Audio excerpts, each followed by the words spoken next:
एक छोटे से गांव पादरिया से करना चाहूंगा। मैं उस गांव की बात कर रहा हूं जहां का हर दूसरा सदस्य आज के समय में फ्लोराइड पानी की वजह से दिव्यांग है। मैं मेरी बात की शुरुआत उस डीएनपी एरिया से करना चाहूंगा जहां पर आजादी के 75 साल बाद भी सड़क, पानी और शिक्षा की भारी कमी है। मैं मेरी बात की शुरुआत उन तमाम पशुपालकों को याद करते हुए करूंगा जिन्हें अभी तक किसी तरीके की कोई चिकित्सा सहायता नहीं मिली, पशुओं के इलाज की कोई व्यवस्था नहीं हुई।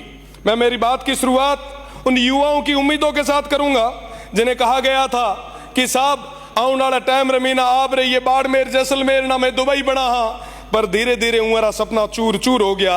आज रे तारीख रमीना उहा ना कोई तरीके रोजगार कौन बने। हमारी बात री शुरुआत उहा तमाम किसान भाइयों ने याद करते हुए करी। प्लीज प्लीज हिंदी में बोलिए। बिल्कुल बिल्कुल फूल सिंह साहब, तमाम भाइयों ने याद करते हुए करी जिका ना कहो तो कि साहब कृषि कनेक्शन दे। हाँ आज भी वो भाई प्लीज हिंदी में बोलिए। आज भी वो भाई आपका भाषण नोट होगा, आज भी आपका भाषण नोट होगा। जो हमारे यहाँ पर नोट नहीं होगा तो क्या काम आएगा आपका भाई। हिंदी में बोलोगे तो आपका एंट्री हो जाएगी। बिल्कुल बिल्कुल। आज भी हमारे वो किसान भाई हाथ में पर्चियां लेके घूम रहे। पिछली सरकार ने तो कुछ नहीं दिया जिसकी वजह से वो इस तरफ बैठे हैं। पर मेरा निवेदन मेरे तमाम भाइयों से, समस्त मंत्रीगणों से कि साहब उन किसानों की आवाज को सुनो। बिजली की वजह से वो इस स्तर पर परेशान है कि वो आत्महत्या करने के कगार पे आ गए।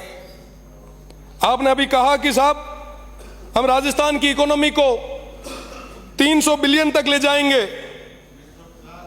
350 बड़े भूल गए जो ऐड कर दा। 350 बिलियन डॉलर।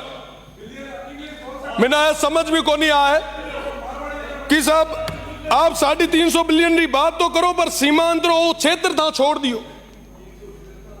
आप बात करो 350 बिलियन सदस्य पर आपने तमाम लेना है या क्या करना है? रिकॉर्ड में लेने के लिए प्लीज सदस्य प्लीज आप रिकॉर्ड में करने के लिए हिंदी में बोलोगे तो आपका हर लफ्ज नोट हो जाएगा।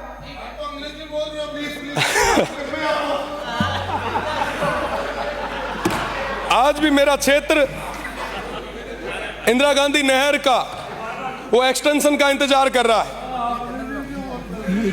अब मैं हिंदी में ही बात रखूंगा। माननीय, इस बार के बजट में मैंने तमाम वो मांगे रखी, प्रदेश की सरकार के आगे रखी। इन्होंने सुझाव मांगे, भर भर के सुझाव मैंने भेजे, पर एक भी जगह बजट में शिव विधानसभा का नाम नहीं डाला गया। मेरे शिव विधानसभा की तमाम उन जनता ने पूछा, उन भाइयों ने पूछा, उन बुजुर्गों ने पूछा कि साहब क्या हुआ, शिव का नाम क्यों नहीं आया।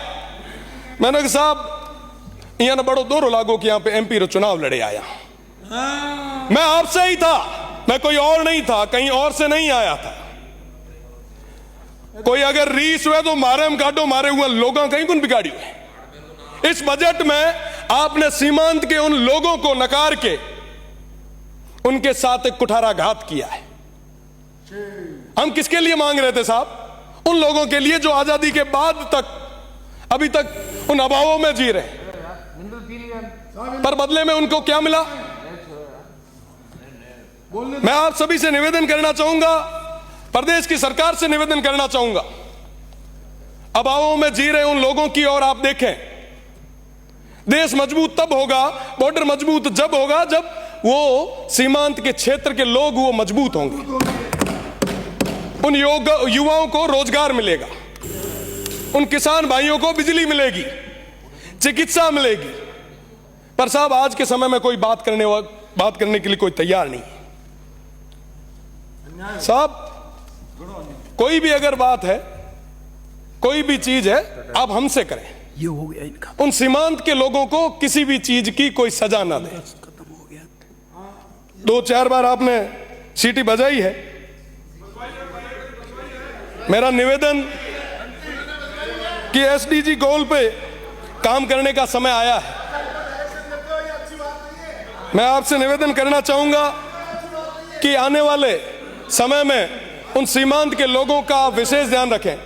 साथ ही साथ शिक्षा और चिकित्सा में हालात बद से बदतर होते जा रहे हैं। सारी सीटें खाली पड़ी है। पानी की कमी इस स्तर पे है कि जो नर्मदा स्कीम 2017 में पूरी होनी थी वो अभी तक पेंडिंग चल रही है। जल जीवन मिशन की अगर मैं बात करूं तो जल जीवन मिशन अभी तक धरातल तक पहुंच ही नहीं पाया है। काम आधा अधूरा है, कोई मॉनिटरिंग किसी स्तर की नहीं है। भ्रष्टाचार की अगर मैं बात करूं तो गडरा ब्लॉक की अगर मैं बात करूं, सिर्फ एक गडरा ब्लॉक जो सीमांत का आखिरी ब्लॉक है, वहां पे डिस्कॉम में INJN से लेके नीचे स्टोर कीपर तक सब भ्रष्टाचार में लिप्त है। कोई सुनने वाला नहीं है। किसान आज खून के आंसू रो रहा है। मेरा निवेदन है कि उस गडरा ब्लॉक में जो कहीं ना कहीं सीमांत क्षेत्र पे है वहां पे एक बस स्टैंड की जरूरत थी। मैंने कई बार आपकी सरकार से निवेदन किया कि वो देश का आखिरी बस स्टैंड है, आप बनवाएं। छोटी छोटी चीजें हमारे वो जो लोग हैं वो मांग रहे थे, पर आप वर्तमान के इस बजट में दे नहीं पाए। मुझे लगता है साहब कि ये हमारे लिए निराशाजनक बजट रहा। मैं कहना चाहूंगा हमारे लोग काफी परेशान हैं। उन्होंने कहा कि उस क्षेत्र में जाके, उस सदन में जाके कहिएगा जरूर। एक लाइन जो मैं विद्यार्थी परिषद में आता हुआ टाइम कहा करता कि कदम कदम पर लड़े थे तुमसे, कदम कदम पर लड़ेंगे तुमसे, दम है कितना दमन में तेरे, देख लिया है देखेंगे। वो तमाम लोग आज भी तैयार हैं। मेरा निवेदन रहेगा कि सड़क से सदन तक की इस लड़ाई को आगे ना बढ़ाएं। उन तमाम हमारे सीमांत की लोगों की आवाज को सुने, आप सुविधाएं दिलाएं। बहुत बहुत धन्यवाद। माननीय सभापति महोदय, आपका बहुत बहुत धन्यवाद, आभार।